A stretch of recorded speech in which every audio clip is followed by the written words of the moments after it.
Vytváření nových složek.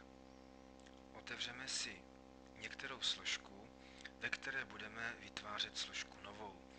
Klepneme pravým tlačítkem do volného prostoru okna a z lokální nabídky vybereme příkaz nový a následně složka.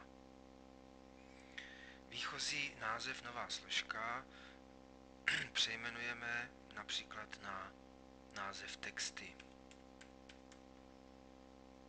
Do této složky tedy budeme později kopírovat nebo přesouvat texty vytvořené ve Wordu.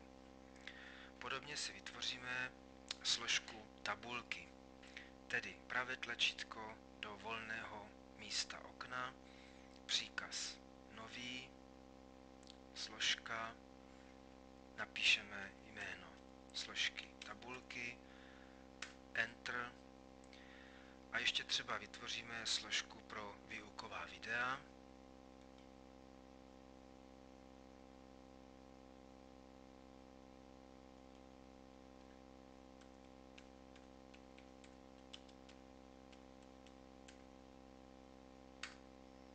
Tím jsme vytvořili 3 nové složky.